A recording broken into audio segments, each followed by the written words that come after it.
Bulavinaka, good evening and namaste. You're watching Fiji Village Straight Talk. I am Vijay Narayan, and tonight, a very contentious issue, and it seems to be increasing day by day. And as we've said that on Fiji Village Straight Talk, we look at issues that matter to you in your personal lives, in your professional lives, and also about accountability and transparency. That people who are involved, who can make a difference, or who can help you make a difference, for them to come on the show to talk directly to you. And tonight, the issue that we will be looking at is technology-facilitated gender-based violence. On the show tonight, we have the Fiji Women's Crisis Center Coordinator, Shamima Ali, the Online Safety Commission Acting Commissioner, Tajeshwari Devi, and the Ministry of Home Affairs Crime Safety Advocate, and one of the pioneers of the cybercrime unit of the Fiji Police Force, Savenaca Siwatibau. So on behalf of our listeners and viewers, would like to welcome you to the show.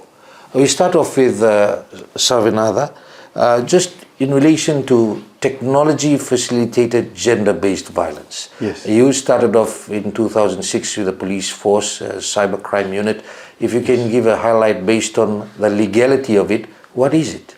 Yes, Vijay, thank you very much for the invitation to be part of this discussion this afternoon. I think way back in 2006, there were less technologies that were available in Fiji. Most of it were used for business purposes. Government organization used most of it. But for individuals, there were not very much that were available. And most of the mobile phones that were used were analog. You know, the push button one where the Alcatel, you can throw it to a dog and it'll cry and die. Those are the archaic technologies that were used back then. But as we progress throughout the years, one of our first cases was based on pornography, where university students were exploited. The young girls at the university were exploited by very senior people that exploited them for sexual favors. This was one of the first cases that we addressed.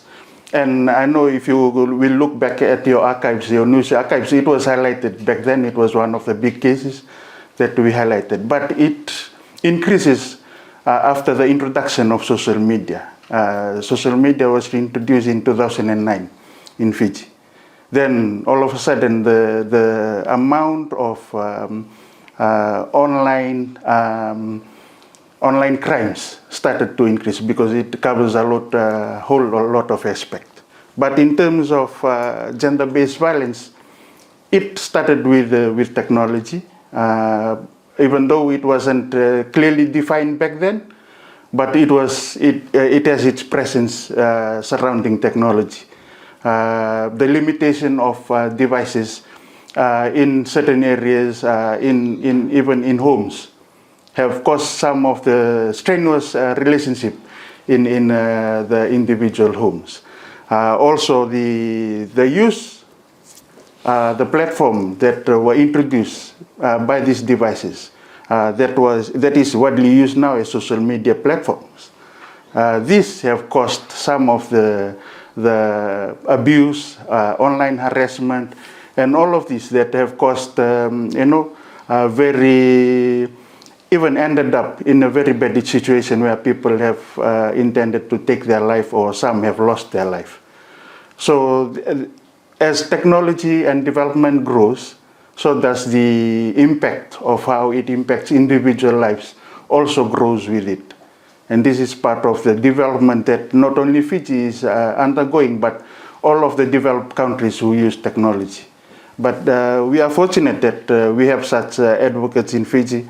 The Fiji Women's Crisis Center, Ms. Ali sitting here, and the Online Safety Commission, that have been so vocal about this ongoing abuse. Even though the dynamics have changed, the platform have changed, it goes online now, but the impact of it on individual life is still the same. They still faces abuse most even have lost their life.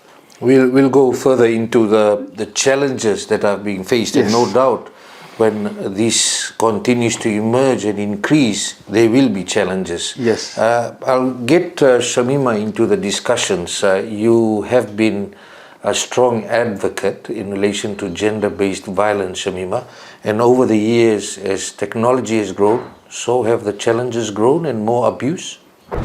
Yes, definitely it has. And I just wanted to state that when we talk about, we have been calling it online violence throughout, because that's what it is. And we see that as an extension of all forms of violence against women and girls and children that is going on in our country. And as you might know, we've said it often enough, we have one of the highest rates of violence against women, what is called gender-based violence. The reason we don't use GBV is because that then covers up, it ignores the gendered aspect of violence, of this type of violence, because most of the violence, because we live in patriarchy, most of the violence is perpetrated by males on females because of the gender inequalities, all the patriarchal, the social norms that are there and so on, that treats women as second-class citizens and so on. And that's another lesson, but I can go on and on. But so we use violence against women and girls.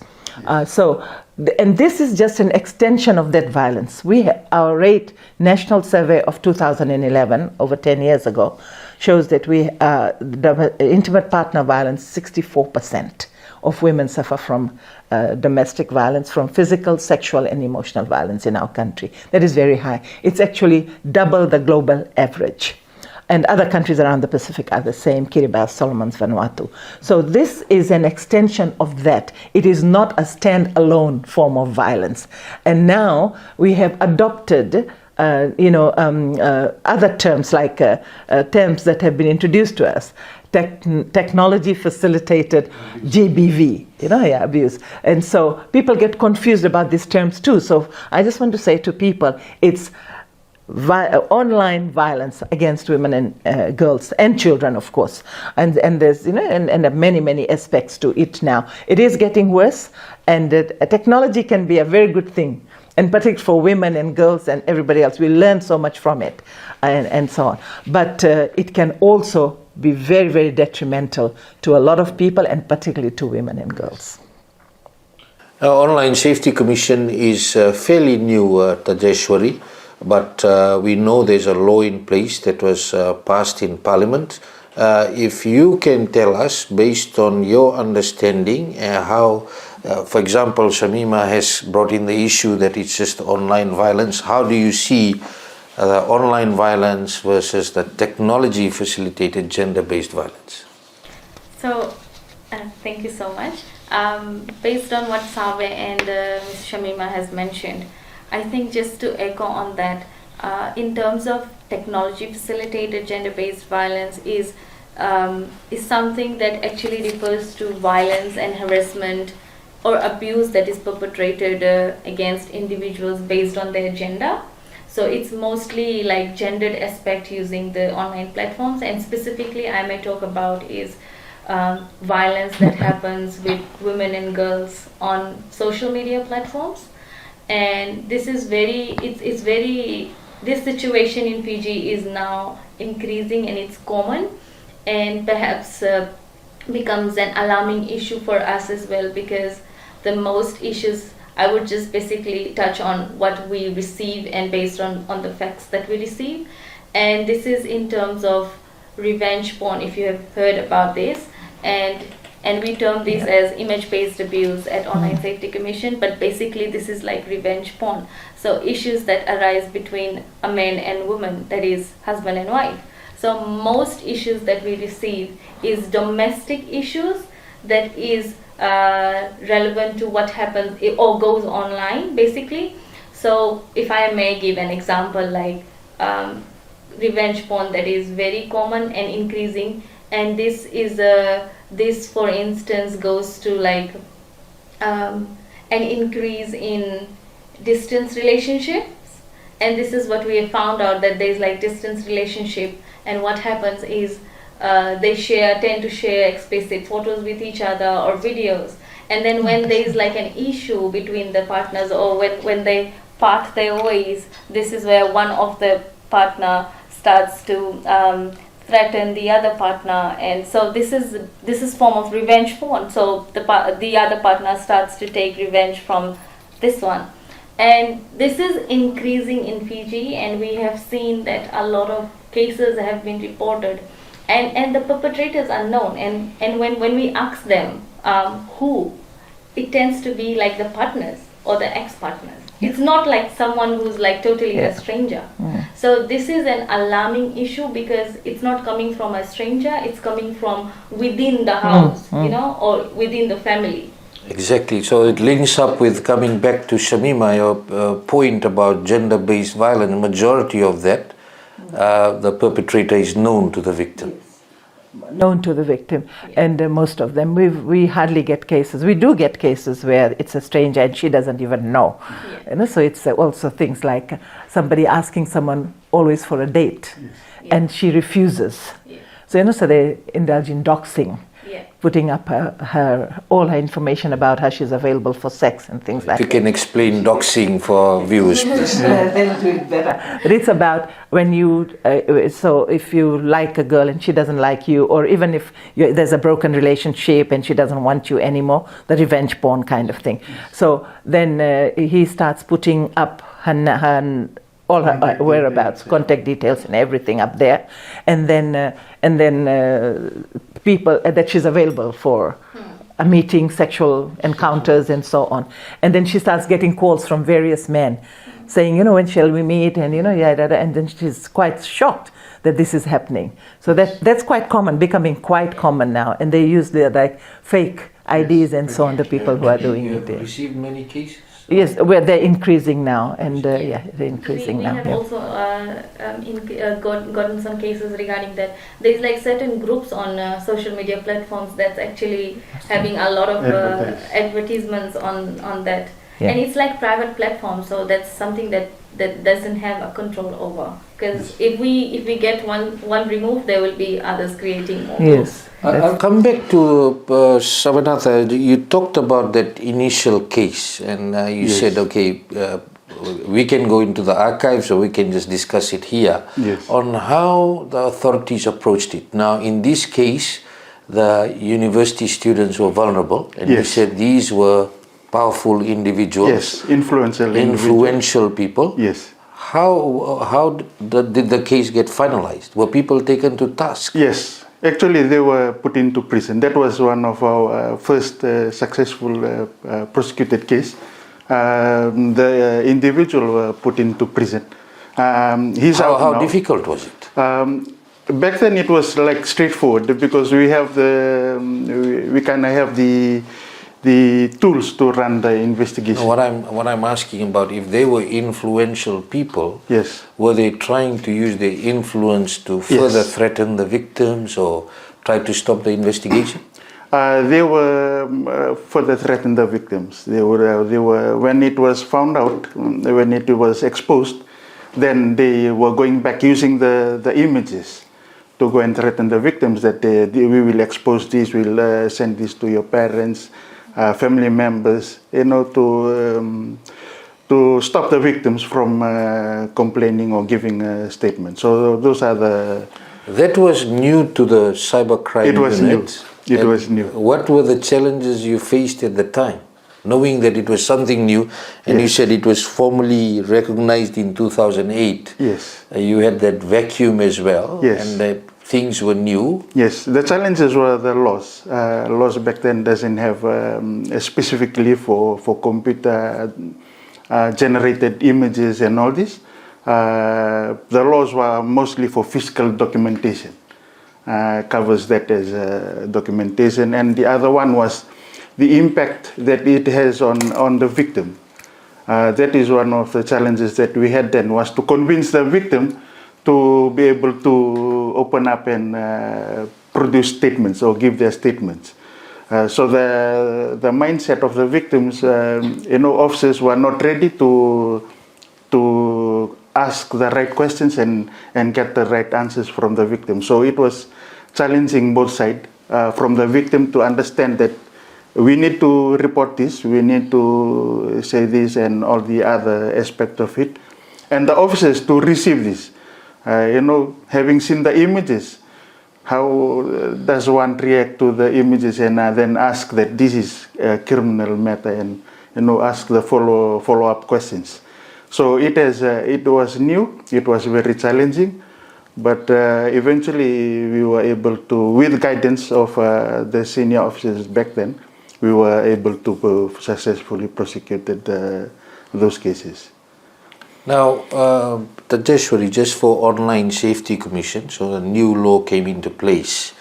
What is the process now? Now, knowing that in 2006 we didn't have a law that was specific, then government came in and brought the law to Parliament, and we still have increasing cases.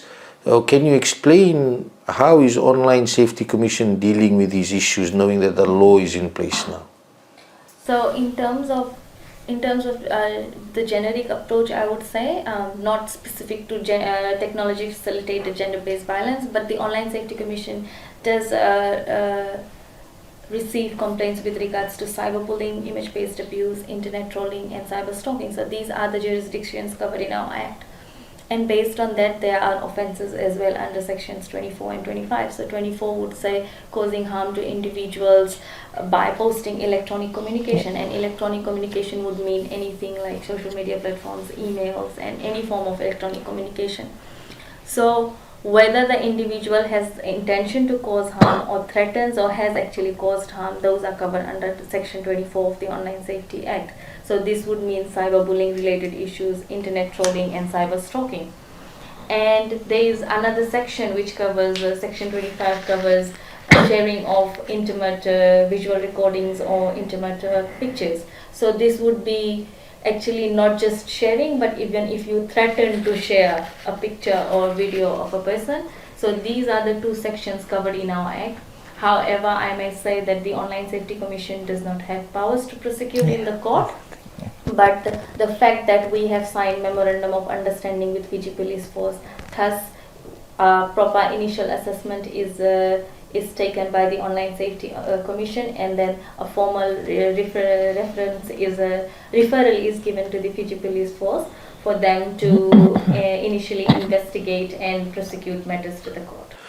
I did a quick survey with people on whether they know about Online Safety Commission. Majority of the people didn't know where your office is, didn't know what you deal with, and didn't know how they can go about filing a complaint.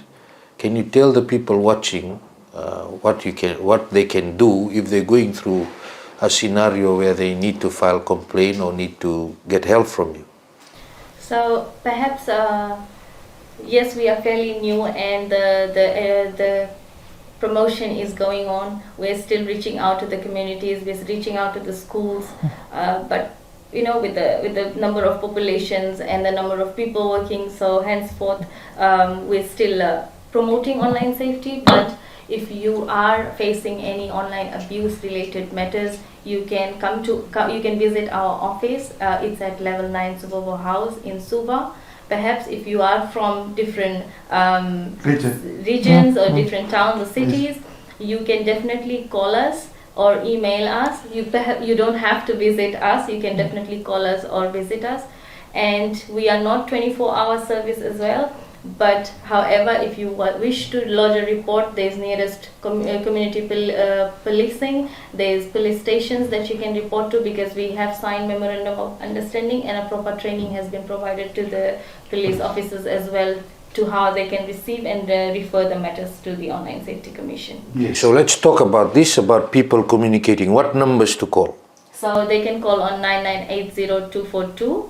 That's our complaints number, and they can also email on help@onlinesafetycommission.com. For more information, they can also visit our website www.osc.com.fj, and they can also lodge a report through our website directly as well.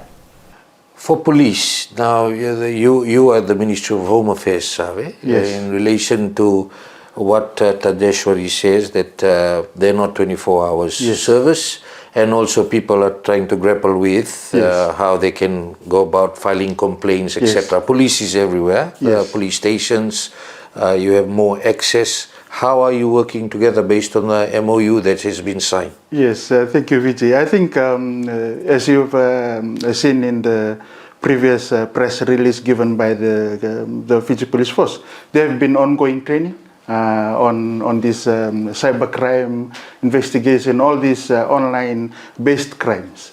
So the Fiji Police have empowered its officers to be able to understand and be able to investigate or instigate investigation into any reports that will be received from the police or any police stations around Fiji. The complainants will not be turned away? Yes, that is the main objective of all this training, all this capacity building, is to be able to facilitate any complaints that are received from any police stations around Fiji. Shamima, you are on the ground as the head of Women's Crisis Center.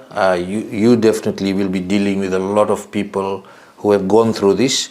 What is the feel on the ground when they do have complaints or they're going through this issue? Okay, so I shoot from the hip usually. So I'm just going to say that actually this is how, Save, how you have explained, this is how it should be. Every time we talk about reporting of GBV, yes, the police are well prepared, and they say, we carry the burden of listening to these people, going time and again to the police station, and where the crimes of this nature, online violence, we've been, like, I keep talking about this one case that I dealt with personally. And it's like 5-6 years down the line, and we haven't caught the perpetrator, and we know where it is. The survivor knows where he is, and everything else. And so, and people find it very difficult. Already, there is a bias against violence against women and girls. We're already having difficulties in, as we all know. I've been saying this for 40 years. That it's very reluctant to charge men for rape and so on. In fact, the complainant becomes the victim, and so on, and has to prove. So it's very difficult. And for this, we are having a lot of difficulty in this, because one, the lack of knowledge around the law, and that's the Crimes Act. The law around cyber crimes, particularly having to do with violence against women and girls and so on. So already there is a reluctance, and when this one comes in, then it is more so. So it's very, very difficult, and we have to continuously keep going back and forth, and there is, Save, very truthfully, a lack of knowledge. You can do the training, but the lack of knowledge, but it's also about, it's happening to women. So really, it's not serious. We have got more serious crimes to take care of, and so on. So this is a big challenge. The biggest challenge is there. So women come to us, we do our counseling, we listen. Our counseling is rights-based, survivor-centered, and so on. And listening to her, women are traumatized, suicidal thoughts, attempted suicide, and so on. This is what happens, particularly, how women's sexuality is taboo. We don't talk about it, and women are accused of all kinds of things around sexuality and so on.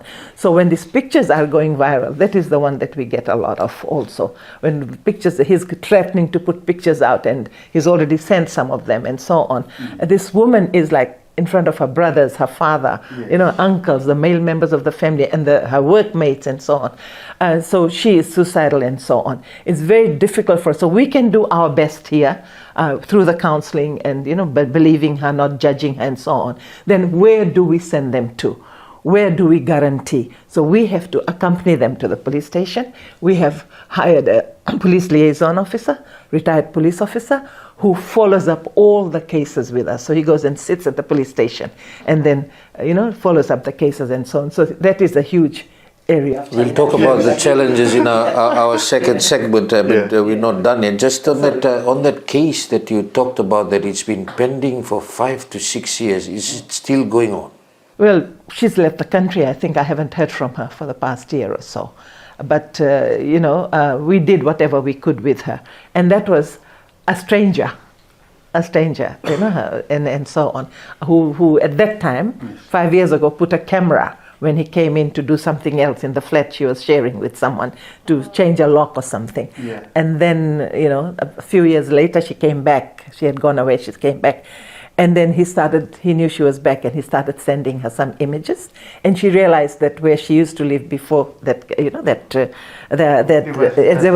was there because it was a certain angle, Yes. that the photos were. So of course she got, and he said, these are just a few, I'll show more unless you send me a full frontal, naked and so on, send me more and more.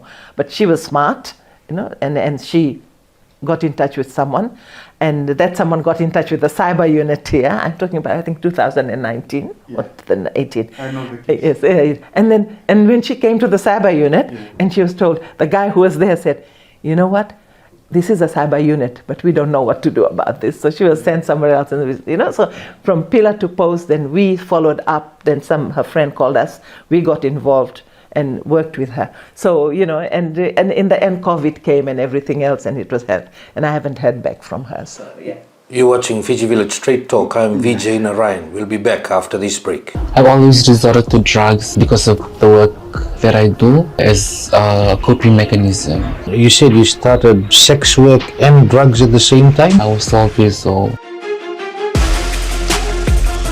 Do you believe, based on the current situation, your salary and allowances should be reviewed and reduced? Definitely, I think it should be reviewed to reflect what is there in the market. Is the government of the day promoting nepotism within our community and hatred towards Indo-Fijians? Thank you very much. The answer is no. $1 in $3 of our taxes goes towards servicing our debt. So you can't say it's nothing. There's also the need to do financial inclusion a bit better. What is your message to the people who may rate you as not good enough for finals rugby? Success doesn't just happen overnight. Fiji Village Straight Talk with Vijay Narayan. Watch it on the Fiji Village Facebook page and YouTube channel.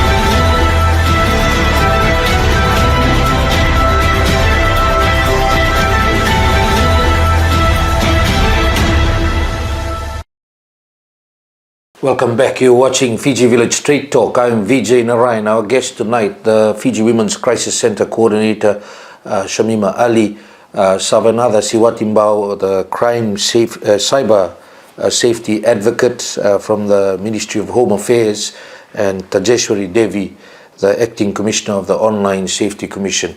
We're talking about the challenges now, and one of the examples given by Shamima was a case that is pending for 5-6 years now. We'll go back to that because you watching out there would be wondering what can be done and how things can be done better. That just exemplifies the situation we are in at the moment.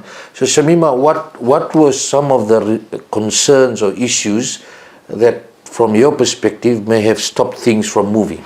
I believe it is a lack of knowledge around this particular crime. I call it a crime, whether the law does or not, because it comes under sexual harassment and all kinds of things, So, but it's all there, the law is all there.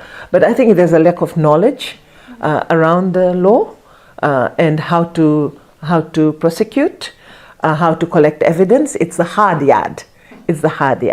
And whether people are so tech savvy as they can. I know that, so the training, the awareness, but so that is it. But it's also the attitude if it's happening to women. And we have to get rid of that attitude, How do we promote gender equality and things like that? So, but for us, it's like, like when we discuss it when a case like this comes to us, and we just say, well, it's going to be a hard one to report to police. It's getting easier to report domestic violence, easier, but not easy overall.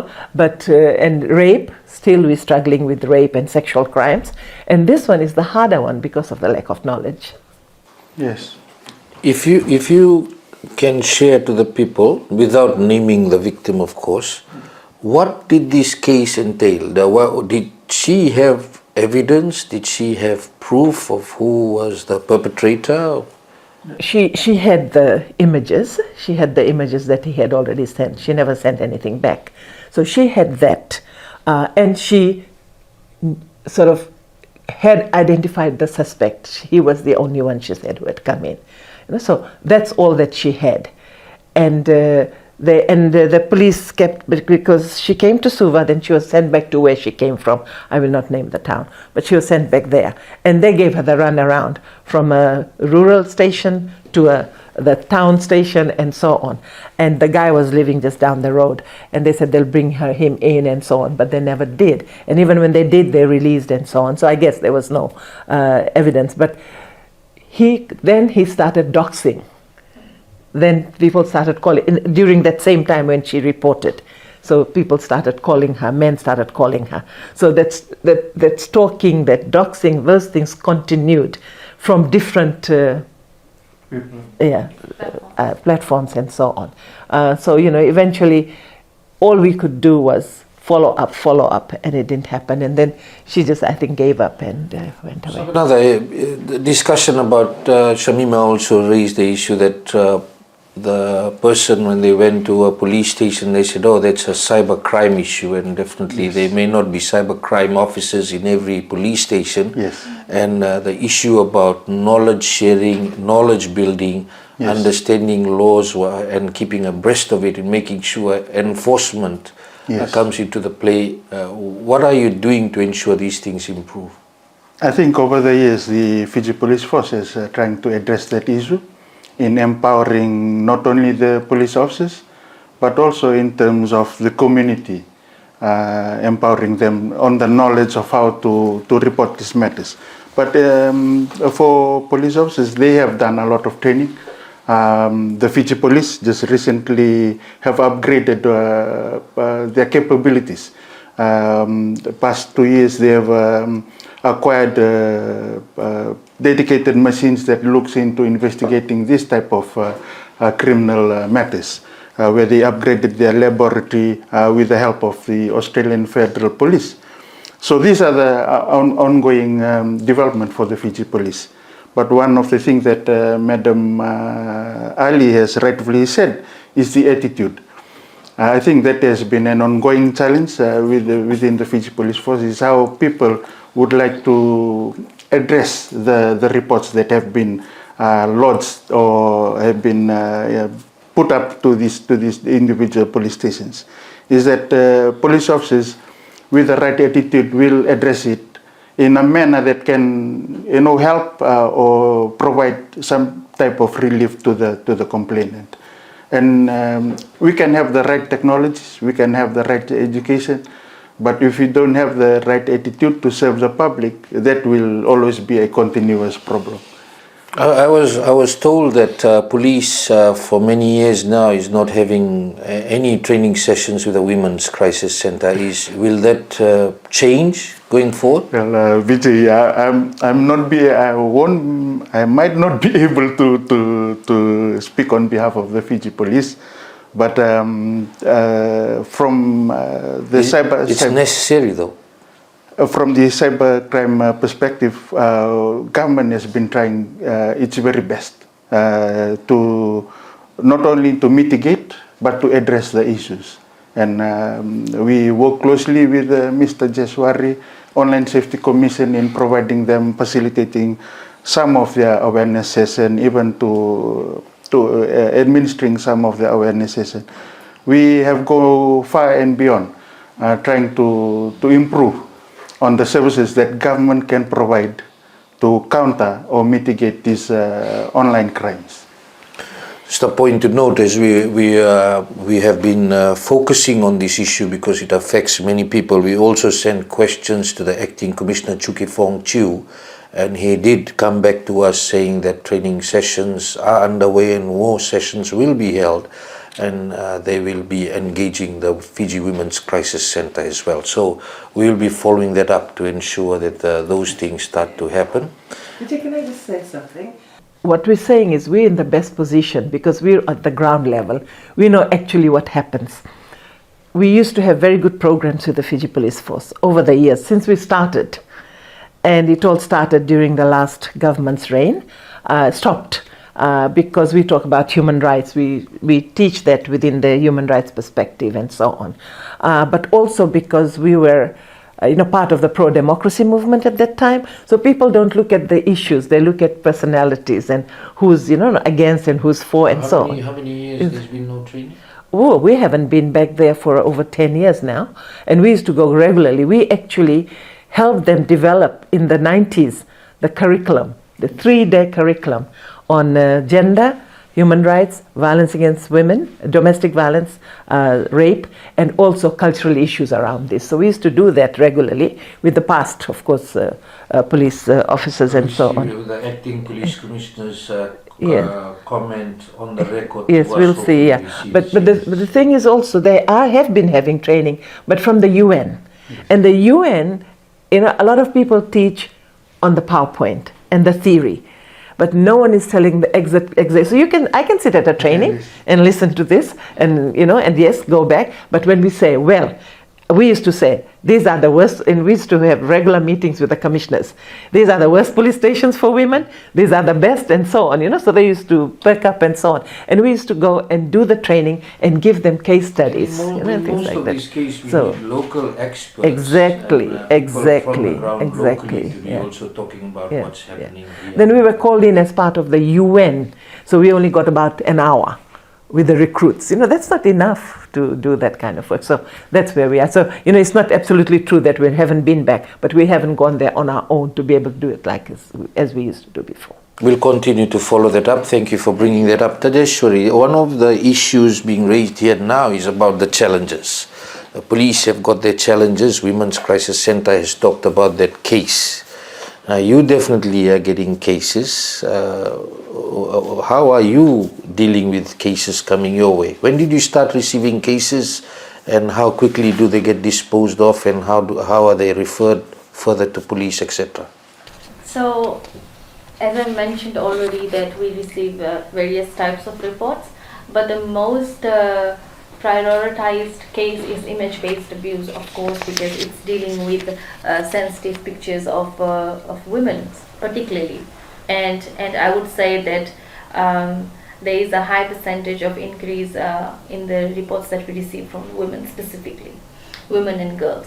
So in terms of them reporting to us, so recently we have been in the trusted zones of social media platforms now. So this is where we have a proper relationship with Meta, and specific to how we deal with image-based abuse cases.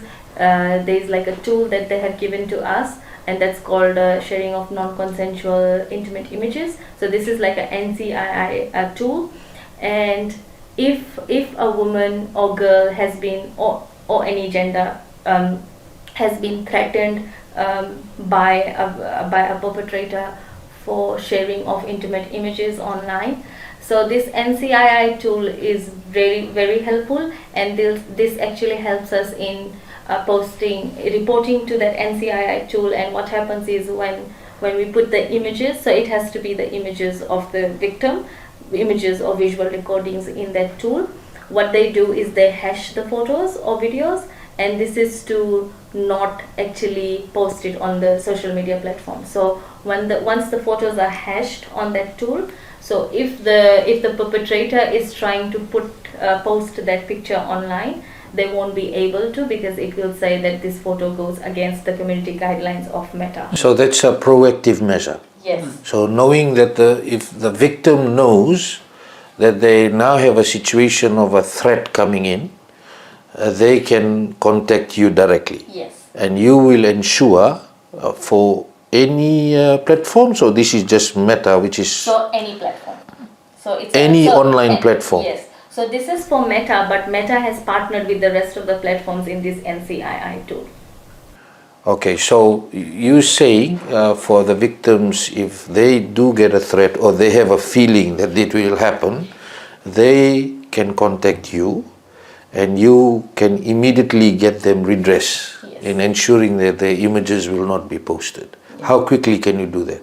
So it's done as soon as they are sending us the pictures. So as soon as they send us the pictures, or they can also directly victims. So it's about it's about digital literacy here as well. And some of the victims are not able to report on that tool.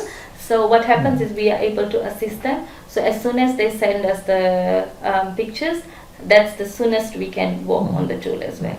And they can, if they are comfortable enough to do it themselves, then they can do it themselves. We just provide them with the link. So in this case, we're going into technology now, and then you have your officers at the ground. Say, I won't name any remote area, and somebody shows up there. Now I've got this threat, and this is happening. How quickly can you then deal with? Do the officers know that they have to get to Tajeshwari as quickly as possible to ensure there's no damage and no reactive measures? Yes, for the past couple of years we have been doing the rounds, training police officers around the divisions. We have conducted the training, referral pathways is what they call it. If there's any cases that is reported that they don't understand, they have been given numbers to the cybercrime unit, who to call and what are the assistance available to address these issues if the report comes from any of the remote stations in Fiji. Shamima, that's a proactive measure there. This is for the first time for me to hear it. So I'm sure that there'll be good information for people out there as well that this can be done. Do you think that this should be further promoted as a proactive measure? Yes, like my comms team, they know and they use that, and some of our staff also. We're teaching ourselves all these things, from you, from your office, and from other sources and so on, from other feminist sources and so on. So yes, definitely, that will help a lot. But again, I come back to the attitude, you have to recognize and know that this is serious, that it can end up in somebody being killed, somebody killing herself or himself, and so on. So I think if it's, and the more training you get and the more gender sensitization and so on around these issues, I think then all of this works together if we all work together. We have all agreed around the table that this is an issue that is of real concern. It is increasing. It has affected many Fijians. So based on this, we hope that more funding goes Online Safety Commission's way for you to do proper promotion every day of the year so that people know what you do. Serious unit, We applaud the work that has been done by Online Safety Commission. There are only 5 of them or 4 of them, and they are all girls, women, who are running the Online Safety Commission since 2018, since the inception of the unit. So all applaud to them. I know they fully understand the issues that have been raised by Mrs. Ali. And this is one of the things that I would like to inform you, Vijay, is that we are part of a working group. Fiji Women's Online Safety Commission and the Fiji Police Force is part of the online working group to address these issues and the challenges, and we raise this up with government, the different challenges we have and how government can improve on it. I look forward to some of the changes now with the working group, and definitely, as we've discussed, you'll be back discussing about this issue in relation to this. Just going back to now you talked about the proactive measure. The other one is if someone has now put out images, what's your message to the people? How do you deal with those cases, and where do they turn to? So in terms of I would talk from the victim's perspective, what they want us to do. So the first thing they want us to do is to get the pictures removed immediately. And we write to Meta we request them to remove the pictures as soon as possible. They're able to assist not just Meta but TikTok and any other platforms. We write it to them and ask them to remove this picture immediately. And the good news is that they are able to assist us because posting of explicit contents online goes against their community guidelines, and they are able to take immediate action when reported. So once that is taken down, now the question comes back to, it can go up again as well, right? So it comes back to the perpetrator who's having those pictures in his or her device. So if we get the post removed, they can instantly create another account and post it again. So it comes back to them removing it from their device. So once we have the perpetrator details, once we are confirmed that the pictures were sent to him, and we have the evidence on the fact that they still have it on their device and it's continuously up online, one of our sections from the Act says that we can easily send removal notice to the perpetrators. And this is where we ask the perpetrators to remove the pictures from their devices through the help of Fiji police, of course, whichever places the perpetrators live in. So they will go and serve this removal notice to the perpetrators. So we will be giving them. So you know the perpetrator. Let's go to that. You know the perpetrator, and then you are now sending them removal notices. When will they be held accountable in this process? So for the case where we give them certain time frame to remove those pictures from the devices or from the platforms. So if they don't, if they don't abide by the time frame that we give them, there was a case, and they do not remove the pictures within the time stipulated in that letter. So what happens next is then it becomes an offense under Section 25, where he is threatened or he has already posted the picture, and then they can be charged or they can be taken to the court.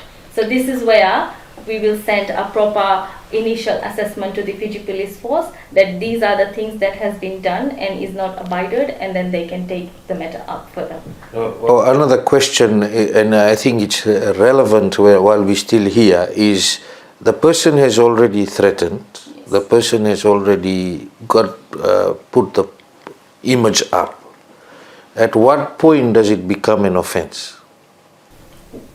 It becomes an offense when he continues to do that, because some of the times what happens is the victims don't want to take the matter up.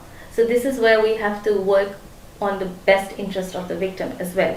So sometimes they're like, no, I don't want to go to the court, or I don't want to do this, just remove my pictures. Those are most of the common things that the victims say. That's why I'm asking the question, because at this point in time, the action has been taken.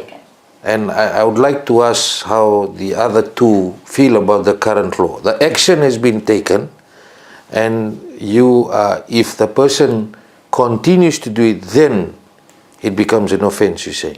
No, so the first instance is for us to remove the pictures immediately so that the victims... Exactly, the removal is one process, but I'm asking, when does it become an offense? It is an offense there and then. So it is an offense as soon as it happens? Yes. Not that if the person continues to post. No. Okay. So as soon as it happens, it's an offense. Yes. So what do? You remove quickly, but what's the simultaneous action that the commission does? So we get the perpetrator. So the details are taken from the victim, of course, because either way the victim has definitely shared the pictures with someone, and who is that person she's shared it with. So we get the details of the perpetrators, we refer the matter to police for further investigation. Okay, then we'll ask the police what happens. Yes, Savenaca Vijay, I think most of it is just to follow the process provided by law. As he has mentioned, that one of the process through the Online Safety Act of 2018 is that the perpetrator are given warnings to remove the images. If they don't comply on that warning, then the criminal prosecution takes effect, criminal investigation. But the offense happens whenever someone posted any explicit image without the consent other party online. Why I'm asking the question is because you can have this thing, okay, that's why I'm asking the question, that once it's posted, yes, and even if you're getting it removed, by that time people may have saved those images. Yes. And the fact that if a person walks away and says, okay, I've removed it, yes, and then someone Get it from restored it, someone. it'll come back for the victim Yes. again. Vijay, the thing is, once it is up on the internet, it's hardly, there's no guarantee that it's 100% removed. Exactly. That is how the internet works. Once it's on the internet, you can delete anything from the internet. But what we can do and how we work with other social media platforms is that we try to block from it being used in those platforms or distributed in those platforms. That is what Ms. Tajeshwari was raising, on the point that she was raising. That through the use of technology, we can block the images from being posted again on the platform or being shared throughout the platform. And that is how we work with other So your officers know this. If somebody walks into any police station in the country, yes, that they have to take these measures quickly. Yes.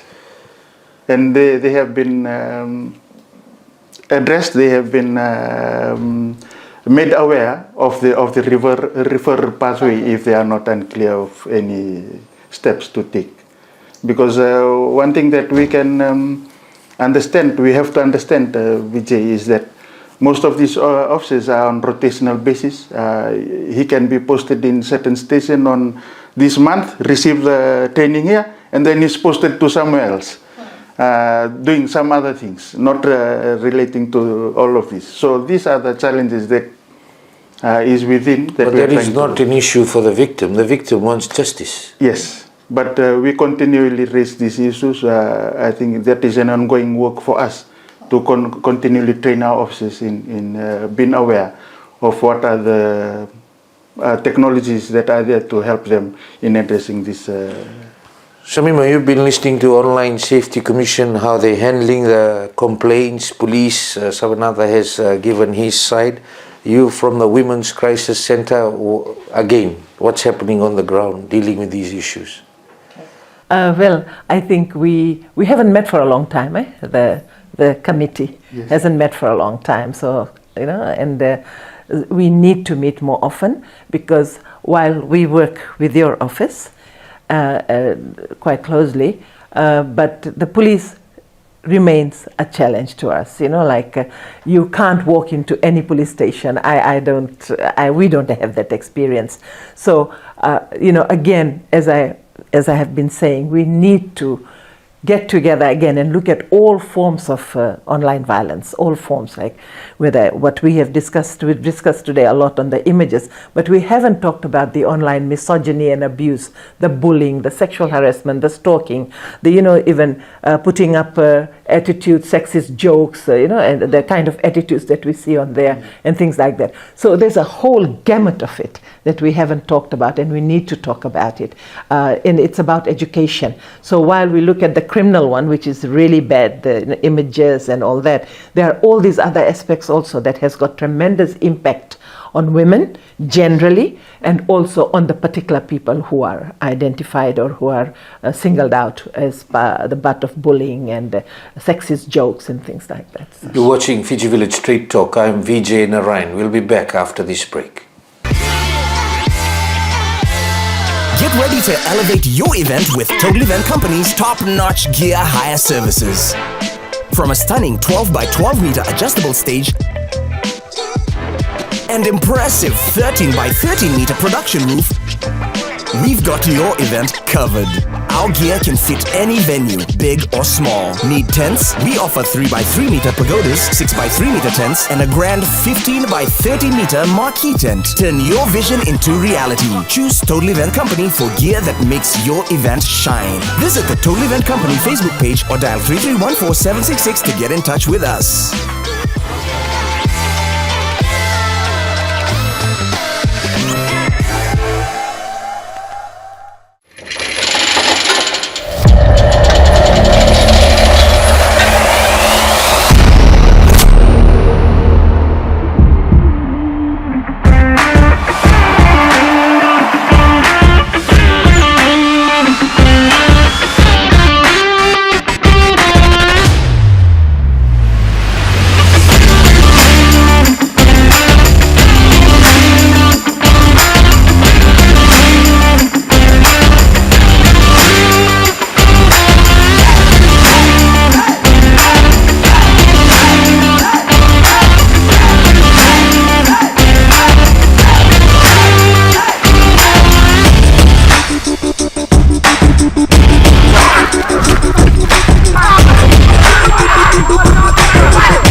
Welcome back. You're watching Fiji Village Straight Talk. I'm Vijay Narayan. Our guest tonight talking about technology-facilitated gender-based violence.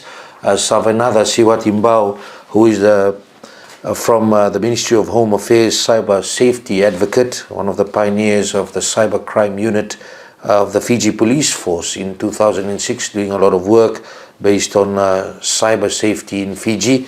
We have Fiji Women's Crisis Center Coordinator Shamima Ali, and Tajeshwari Devi. She is the Acting Commissioner of the Online Safety Commission. Let's look at numbers. A lot of, we started the show, we talked about this is increasing. It is a concern for the people of Fiji. The viewers definitely interested in what type of cases are increasing. How many cases are you dealing with? How many people are coming forward? We will start off with you, Tajeshwari. So, I would start off with, in terms of 2022, there was a high percentage of women reporting to us. That's like 62% of the women out of the reports that we have received. So 62%, that's quite a lot in terms of women and girls reporting to the Online Safety Commission, and out of which the most alarming was the image-based abuse those were reported to us. That's like 6% out of that. Most, I would say, were referring to defamatory comments where, you know, a woman's picture or someone's picture is posted and then they're talking about the woman or anyone specifically. So most were defamation cases that were reported to us. The other being the accounts being hacked online. So this is something that we see an increase in the reports now. Is they would come and report to us saying that the accounts has been hacked. So what happens is, this is when it comes from, you know, certain phishing exercises, and this is when they click on the link and then their accounts are being hacked. So, but those are like technology centered. So in terms of what we see and alarming is image-based abuse and cyberbullying cases. So cyberbullying is another issue that were reported by women and girls, and those were 6% as well. And this is where the shift is there now from Facebook to TikTok.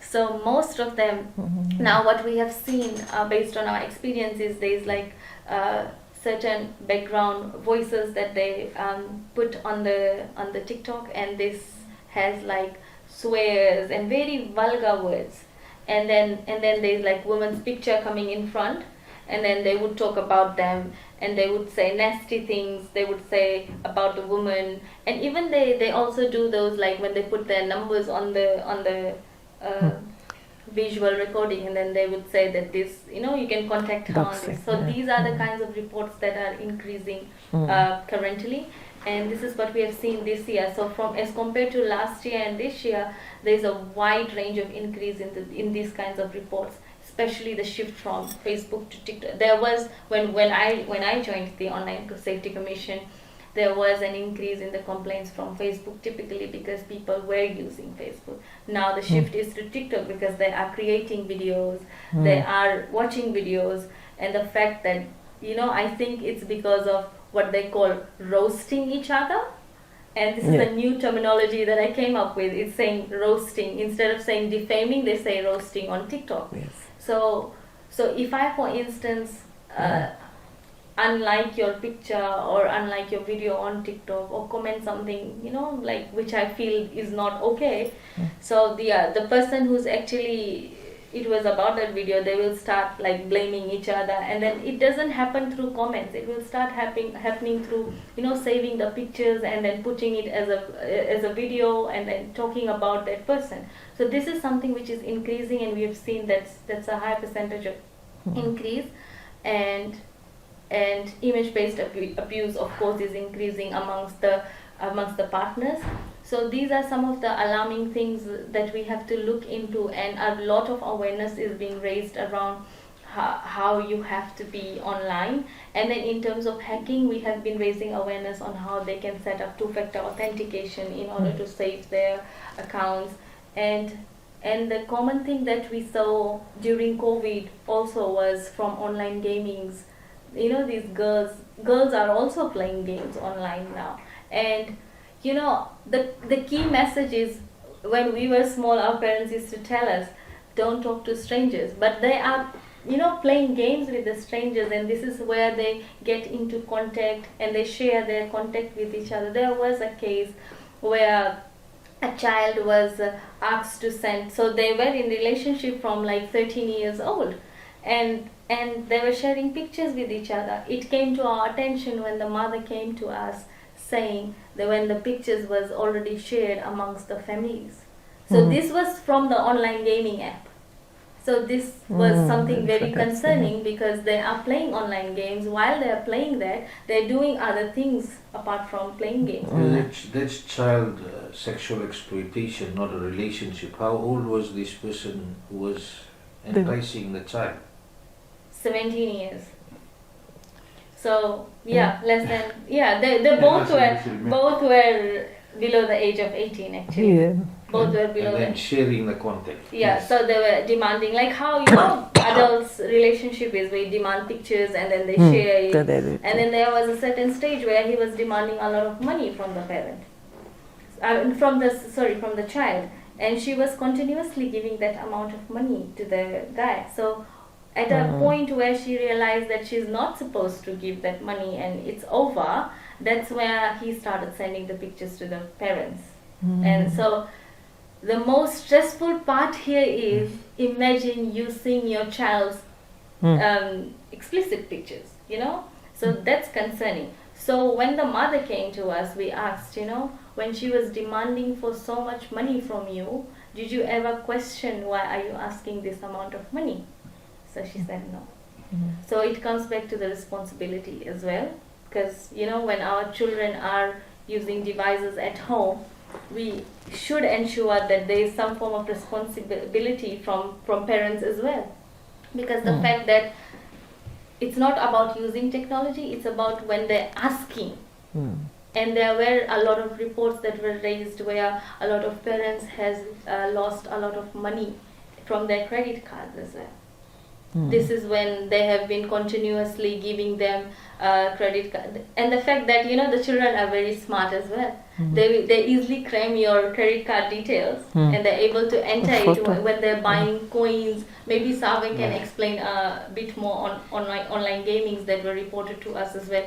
And it's the fact that online gaming situation has come down to image-based abuse, to cyberbullying, to a lot of threatening messages as well.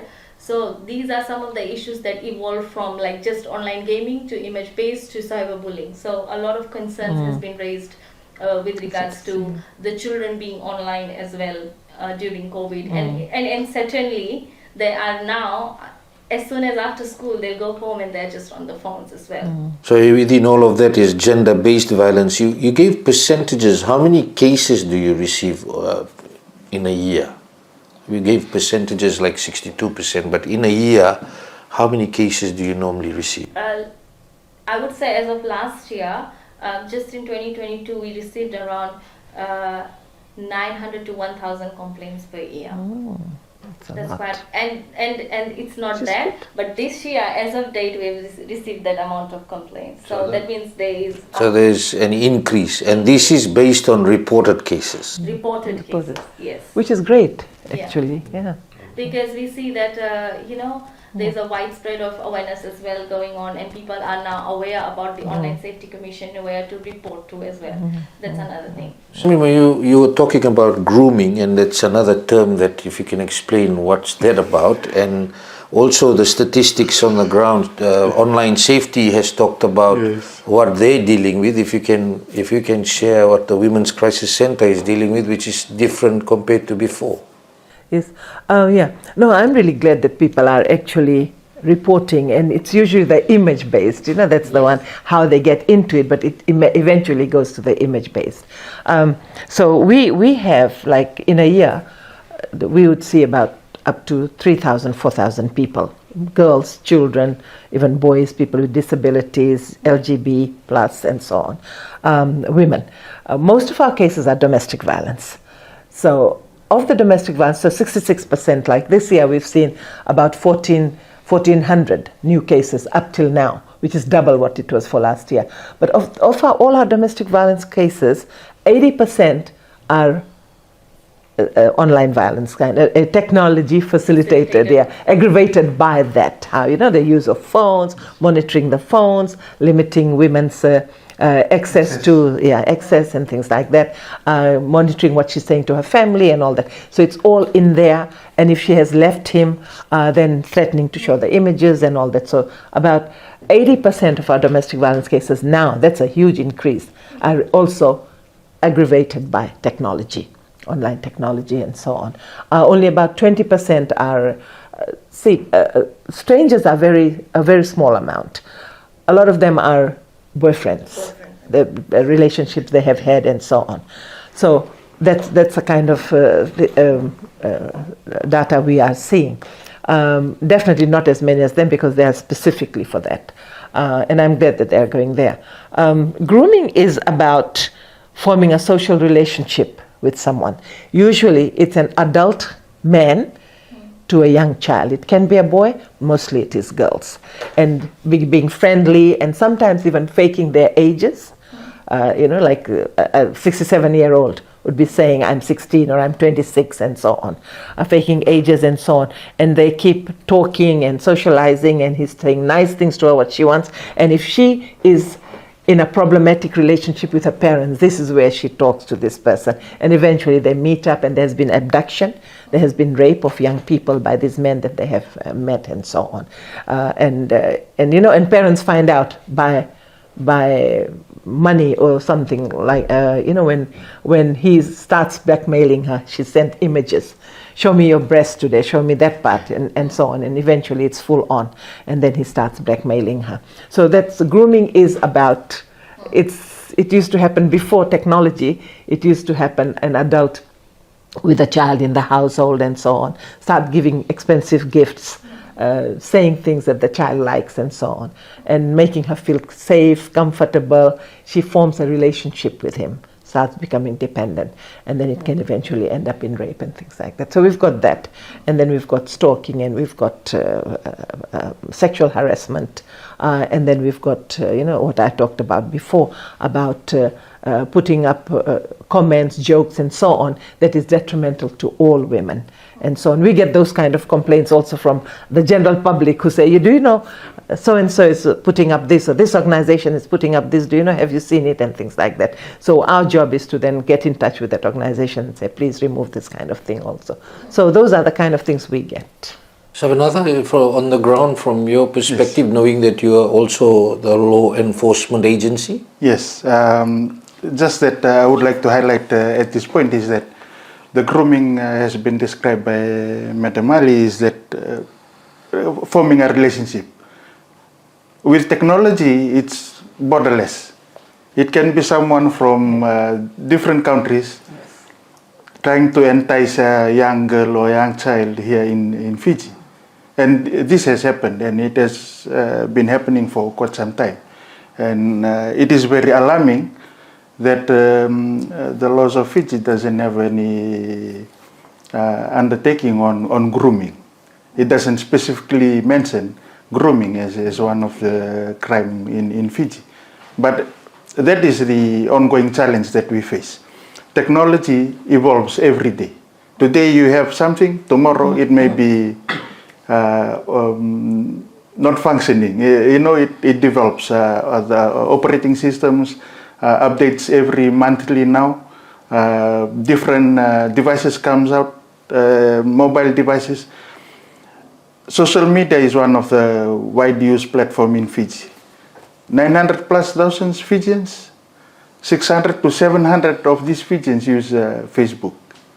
And it could be higher in the use of TikTok because it goes to young children. So 1.4 million mobile devices is out there, widely available to the 900 people of Fiji. So you see that technology has become part of life in Fiji. Now, how are we being responsible enough to use this technology to be, an advantage or use it for self capacity building and all this? It depends on how we understand the use of technology, and that is why awareness has been an important role that we played all throughout these years. We've been going out on awareness in various platforms, and we thank you for inviting us to Straight Talk to come and raise these issues.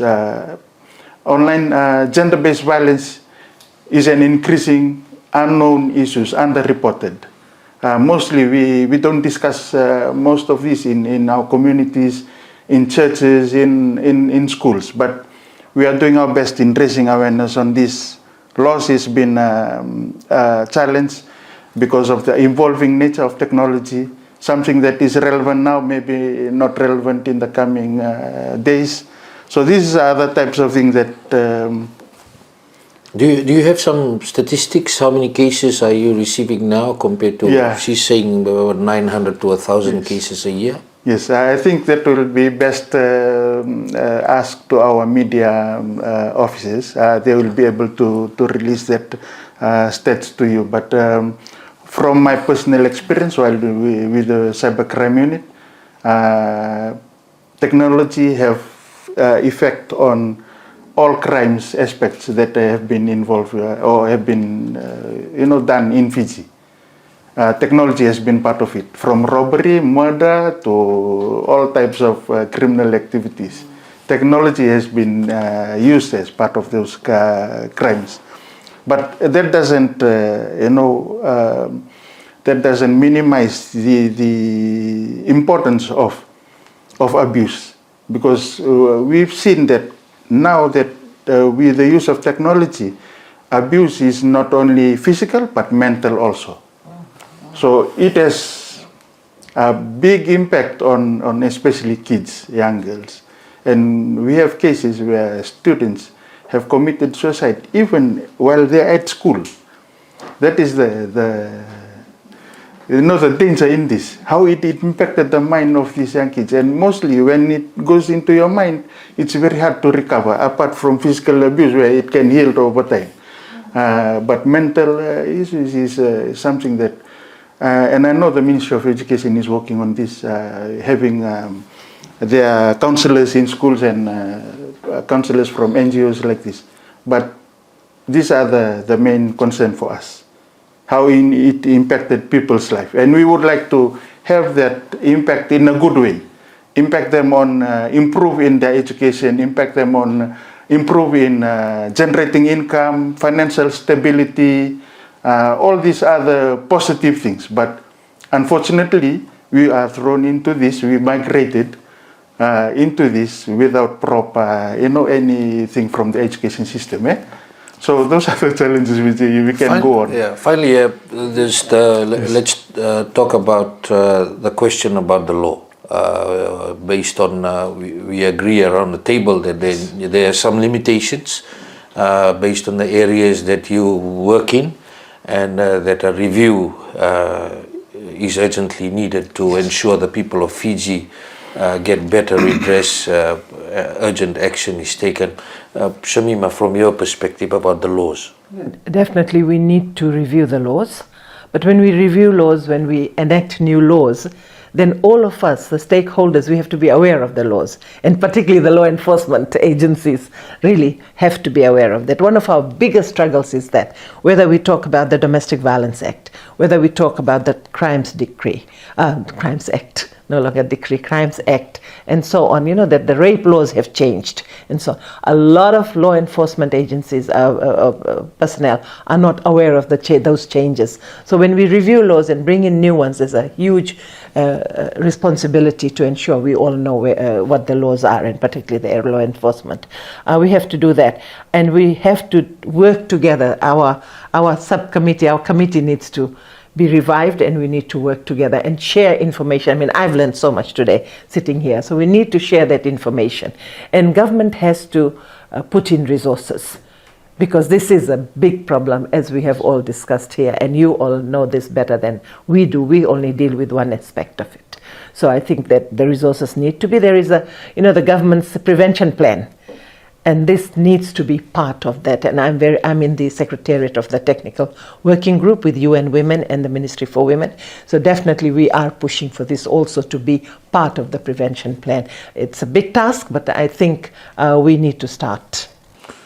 Tajeshwari, from Online Safety Commission's perspective about the review of laws and the limitations?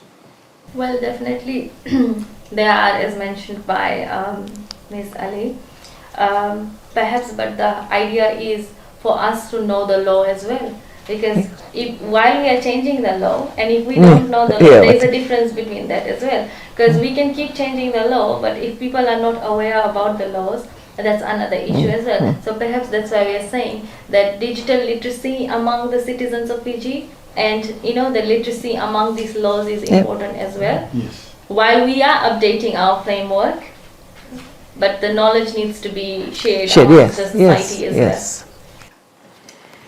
Savenaca. Yes, Vijay, I think I've raised my point in this in regards to the challenges within our laws. But last week, during one of the workshops that we had on child exploitation, the Attorney General was the keynote speaker on that workshop, and he highlighted the commitment of government in looking at reviewing the laws of Fiji to address all these online issues, online crimes that we have. So we will work with government on that. Even the working group that we have formed in the past years, we will continue to advise governments based on the community reviews and the community outcomes from the awareness that we have. We'll advise governments on the best way to be able to address the issues that has been highlighted. We'd like to thank the Fiji Women's Crisis Center, the Online Safety Commission, and Ministry of Home Affairs, also acting in relation to Police Cybercrime Unit and discussing issues tonight. We hope that you managed to get a lot of information in relation to what your rights are, what you can do if you go through these issues. No doubt, agreement around the table, more awareness needed, more knowledge needed, attitudes also need to change, and the fact that everybody needs to work together and accept the challenges that are coming through. As far as gender-based violence is concerned, if you are affected, for more information, you can call the National Domestic Violence Helpline, which is facilitated through the Fiji Women's Crisis Center, and that's the number 1560. Until next week, have a great evening.